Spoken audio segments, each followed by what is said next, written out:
Assalamu alaikum wa rahmatullah wa barakatuh. Greetings, NGS community, and Juma Mubarakah on this 11th of Sha'ban. It was wonderful to see so many of you yesterday at the International Day here at NGS. Anytime we can gather as a community like that is such a blessing, and inshallah we will continue to do so. Today's reflection will be a short one, and rather I'd like to share some links to others that have either written or discussed this topic. And the topic is sacred masculinity. This past week I had the chance to sit in the haliqa with some boys in the high school.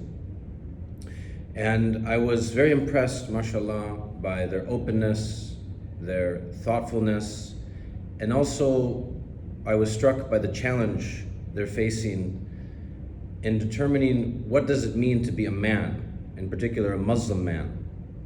What is masculinity? Who should be our role models? And for me, the question was, how might we look to our pious predecessors as examples? Of course, going back to the Prophet Muhammad sallallahu alaihi wasallam. What is prophetic masculinity? What examples do we have from the Sahaba? We know in our current modern times that there's a lot of confusion around gender, something that is built into our fitrah. Allah has told us that I did not create the man like the female. Yet in our modern times, our young people are bombarded with very confusing messages, very contrary to what they would find in the Quran or in the Hadith.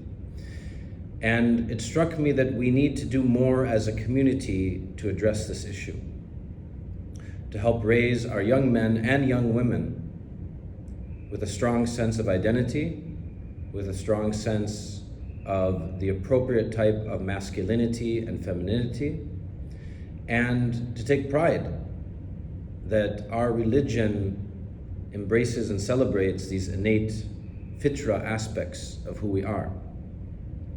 So the readings and lectures that I want to share today, I think will be valuable for all of the parents out there, whether you have sons or daughters. And as a community, it's something I welcome all of you to reflect on with us here at NGS, being an Islamic school, how we can nurture these aspects of shakhsiyah, of personality and of characteristics, and nurture this type of healthy, sacred masculinity and sacred femininity.